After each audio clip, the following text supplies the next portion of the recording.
Hey everybody, wanted to do a should you read on one of the coolest books I've read lately, which is American Gods by Neil Gaiman. This book is a very interesting take on perception in religion. I believe that as people, we were created to worship. And when we don't worship a god, we worship something money, fame, sex, whatever we choose to worship. We do choose worship. Somehow, some way, we choose to worship. And American Gods is able to dive into that in a way that, man, it struck me in the soul. I haven't been shy about it. I'm a Christian, and I believe that worship is a valuable part of what we do. I believe that as Christians, we seek that next level. We very poorly do so. And I believe that a lot of the times that people say Christians are awful people is because the people, yes, are awful. And what we worship is not. So with American Gods, I took a step back and I looked at who I thought I was and who this character was. Main characters, we're looking at Mr. Wednesday, we're looking at Shadow, we're looking at some side characters like Mad Sweeney, Chernabog, Mr. Nancy, a couple other side characters. Imagine if you had done something wrong, spent 3 years in prison, and as you got out, your whole world fell apart. We meet Shadow as he's getting out of prison. He's actually released from prison a couple days early because his wife dies. And then, just everything about his world falls apart. Try to imagine somebody who was just floating, had no purpose, had no meaning, had no place to be. As I was growing up, one of my greatest fantasies was to get in the car and drive as far as I can go till the money ran out and then start over. And at one point, I almost did it. I was living in Northwest Arkansas and wanting to date this girl. What was I, 18, maybe 19? Thought we were going on a date. She brings another guy to the date. I was so mad. I drove and I drove and I drove and I drove. 3 hours later, I find myself in Branson, Missouri, and I go, what am I doing? I had a job. I had a house. I had things. I had responsibilities, and I turned around. Who could have known what would have happened if I kept going north? If I kept heading that way? I probably wouldn't have met my wife. I probably wouldn't have had the wonderful children that I have. But I felt with Shadow such a deep connection. I was listening to it on audiobook, and luckily I got the copy of Neil Gaiman's that he said it was his author's preferred edition, which was really, really cool because there were things that he was able to kind of move around and do a couple things with that he really approved of this copy. He said, his first draft had a few things that he wished he'd put in there, had a few things he wished he hadn't put in there. There was a particular scene that you get at the very, very, very end about Jesus Christ that he just couldn't really figure out where to put. So it was really, really, really interesting to dive into this book. I'm going to do an in-depth review. Probably the next video, I'll probably be wearing the same shirt because I'll stop filming this one and then start that one. Don't want to spoil it here for you. This is a should you read. Should you reads are never have spoilers that I can help. And I'm just really excited about this book. It was one of those that there were times when I paused the audiobook or when I stopped reading and I just thought. Not many books do that for me. And it was like this very engaging thought process where I go, well, what these gods need is worship. That's what they feed upon. They need people to come and worship them. And I think the benevolence of my God is only asking that we worship him. He's not asking for everything, which that is our choice to give everything. And that's not even describing it right.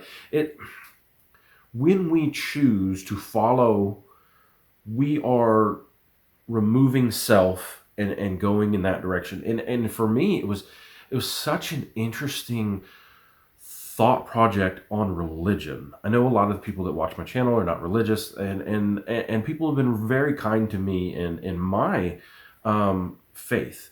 And I love the idea of pursuing religion, right? Like there was a certain point, and this isn't a spoiler, where it talks about here in America, Jesus is revered, um, but not so much in Europe anymore. And then there was a conversation where Muhammad, on the other hand, in the Middle East, is revered, where Jesus has no foothold. And you think of, well, where did he come from? He came from that area of the world and then moved, and it was neat. Neil Gaiman does these interludes where it's the coming to America story, and he narrated them himself. The rest of the book was narrated by a cast of a couple different people. And it was really, really neat when he just described how people brought who they were with them. And we're in the Christmas season, and it's interesting to see like how Christianity merged with the pagans that lived in an area. We deal with the idea of Santa, and that has no basis in the Christian faith. We deal with the idea of the Easter Bunny. That's even tackled in this one. And so the interesting part of it is we all want to worship. And I think that's the key that we take out of it. Even though now some of our worship is worship of technology, some of it is worship of sport. You think sometimes you'll have fist fights over which baseball team is better, mostly in the Northeast, Yankees and them. I really love this. It was such a beautiful time to just sit back, and I connected with Shadow, and as Shadow moved through the world, as Shadow learned about who he was, as Shadow learned about why the people around him thought him, just a man, interesting. Why gods on both sides, new gods and old gods, who were fighting and clashing and doing all this kind of nonsense, and everything keyed in on the linchpin of Shadow. He was important in a way that drove the whole story. And this isn't a spoiler, it's Shadow's story. And it's so great because we are Shadow as we move through the world, and we learn about what Shadow learns. And I love it. Like the copy that I have has Insazi Boys on it, which is Mr. Nancy's sons, I believe, from what I can understand. Haven't read that part, so don't look at that part. Don't look at it. And Barnes and Noble had this beautiful copy, and I picked it up years ago, and I lost it. Had it in some luggage. So it was great to get the audiobook. And then I lucked out even more, and I got the author's preferred copy and the audiobook.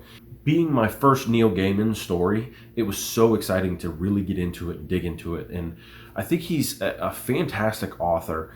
And Neil Gaiman, being a British guy who's moved to America and describing America in a way where we have all gained a patriotism that is beautiful.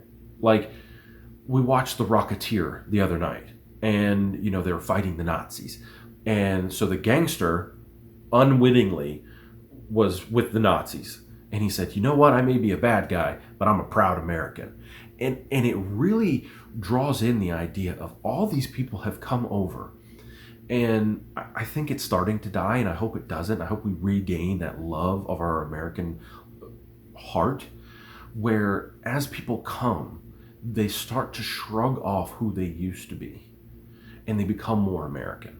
And that doesn't have one definition. That doesn't have one situation. It's just a thought, an idea where people who come together, the best way described was the melting pot. We all go in, imagine melting a bunch of crayons or a bunch, a soup. You add all these different ingredients, and when it comes together, it's one amazing, wonderful thing.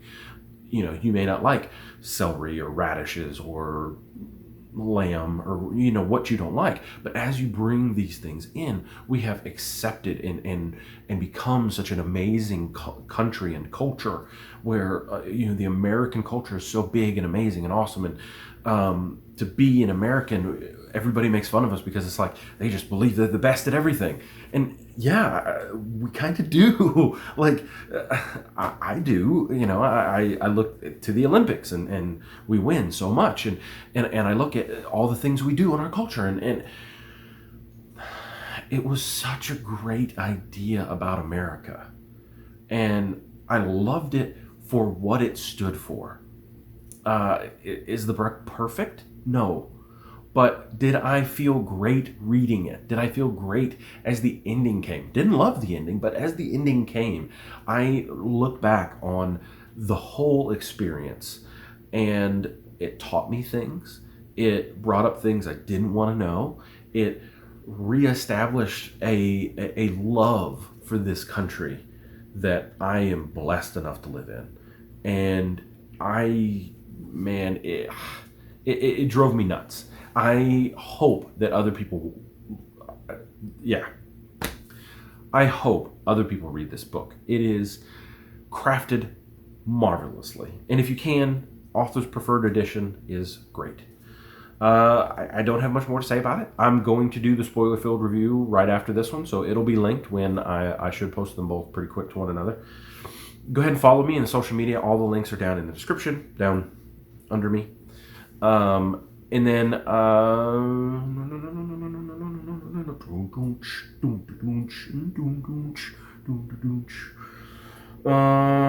else did I want to say? What else did I want to say? What else did I want to say? So, love you guys. Bye.